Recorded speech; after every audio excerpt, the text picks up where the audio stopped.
भाई, महाकाल की नगरी उज्जैन में उस बच्ची के साथ जो हुआ वो बहुत बुरा हुआ।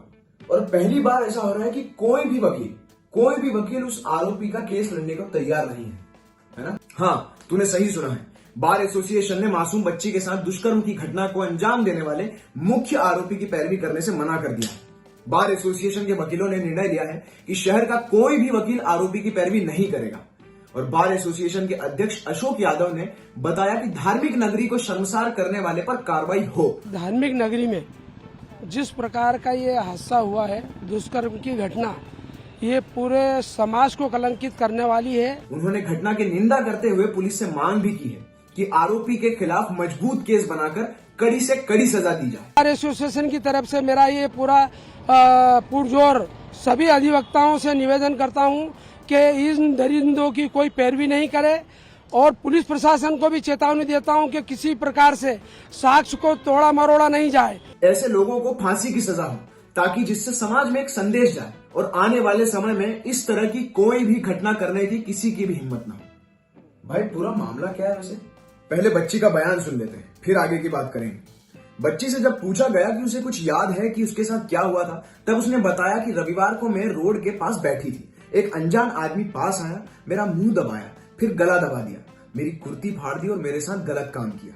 प्राइवेट पार्ट से खून निकलने लगा। मैं चिल्लाई तो उसने मेरा मुंह फिर से दबा दिया। इसके बाद वो भाग गया और मैं बेहोश हो गई।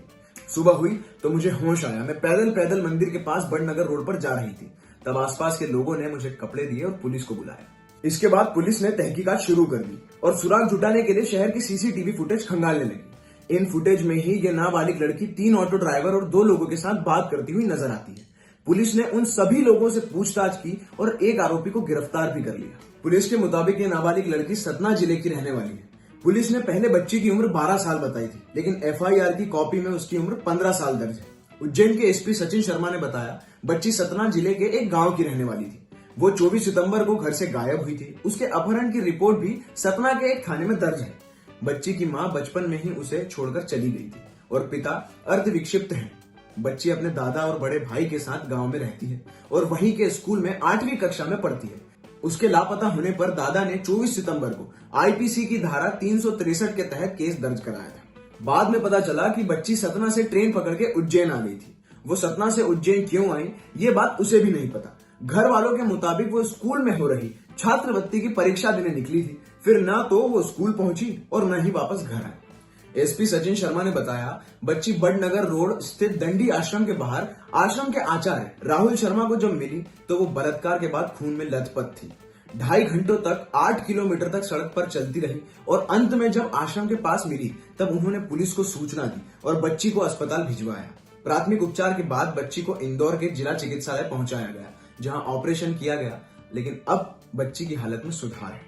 राहुल शर्मा ने बताया कि सूचना देने के 20 मिनट के भीतर ही पुलिस मौके पर पहुंच गई। उन्होंने कहा, मुझे खेद है कि उज्जैन जैसे शहर में उस लड़की को मदद नहीं मिल पाई जहां पर लोगों को आगे आना चाहिए था। राहुल ने बताया कि उस समय लड़की खड़ी भी नहीं हो पा रही थी और जो भाषा वो बोल रही थी वो उन्हें समझ नहीं आ रही थी, लेकिन तब लड़की की स्थिति ठीक नहीं थी और मेरी पहली प्राथमिकता उसका इलाज कराना ही थी।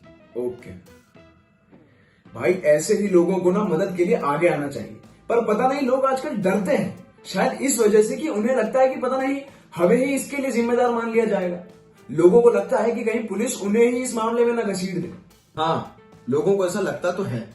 अच्छा, वो आरोपी कौन है और वो कैसे पकड़ा गया और अब उसका क्या होना है ये तो बता। जैसा मैंने अभी बताया कि आश्रम के बाद बच्ची को अस्पताल ले जाया गया, बच्ची को भर्ती किया गया, मेडिकल जांच की गई तो बलात्कार की पुष्टि हो गई। इसके बाद पुलिस अधिकारियों ने उससे पूछताछ की तो वो कुछ साफ बता नहीं सकी। थोड़े समय बाद बच्ची ने एक इलाके का नाम पुलिस को बताया, जीवन खेरी। ये उस इलाके का नाम है जहां से ऑटो वाले ने लड़की को ऑटो में बिठाया था और वहीं से थोड़ी दूर पर ऑटो वाले ने उसका बलात्कार किया था। अब मामले की जांच कर रही उज्जैन पुलिस के पास 2 लोकेशन थी, एक बच्ची की बताई लोकेशन और दूसरी वो लोकेशन जहां से वायरल सीसीटीवी फुटेज सामने आई थी। पुलिस ने इन दोनों लोकेशन के बीच के इलाके में जांच शुरू की है। जहां जहां सीसीटीवी कैमरे लगे थे उनकी फुटेज चेक की गई। कुछ फुटेज में लड़की ऑटो में बैठती दिखाई दी। सीसीटीवी फुटेज की मदद से ऑटो की पहचान भी हो चुकी है।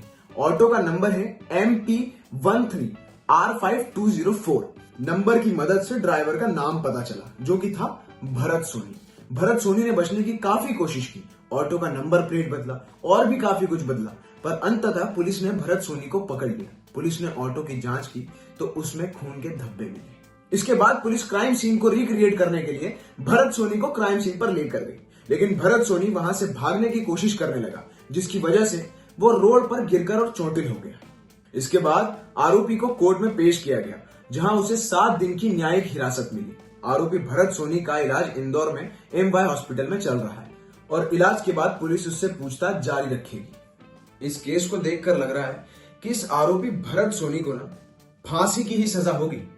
वो तो कोर्ट के फैसले के ऊपर है, पर आरोपी भरत सोनी के पिता भी सामने आए और उन्होंने तो कड़ी से कड़ी सजा की मांग की है। तो उसको सजा मिलना चाहिए, चाहे वो मेरा बच्चा हो या वो किसी का भी बच्चा हो। उन्होंने कहा कि जब से घटना हुई थी तब से मुझे न्यूज के माध्यम से इस घटना के बारे में पता चला था। जब उन्होंने अपने बेटे से इस बारे में बोला कि एक बच्ची के साथ ऐसा हुआ है, तो उसने कुछ भी नहीं बोला, जरा सा भी उसे कोई फर्क नहीं पड़ा उसमें। आगे उन्होंने कहा कि अगर मेरा बेटा आरोपी है तो उसे फांसी देनी चाहिए, उसको गोली मार देनी चाहिए। क्योंकि बच्ची वो मेरी भी तो हो सकती थी, मेरी बच्ची होती तो मैं क्या कहता, फांसी दे दो उसको, मार दो गोली, यही बोलता और क्या बोलता। और इस केस पर आपकी क्या राय है, ये कमेंट सेक्शन में जरूर बताएं और इस वीडियो को लाइक करें, शेयर करें और हमारे चैनल को आगे की अपडेट्स पाने के लिए सब्सक्राइब करें।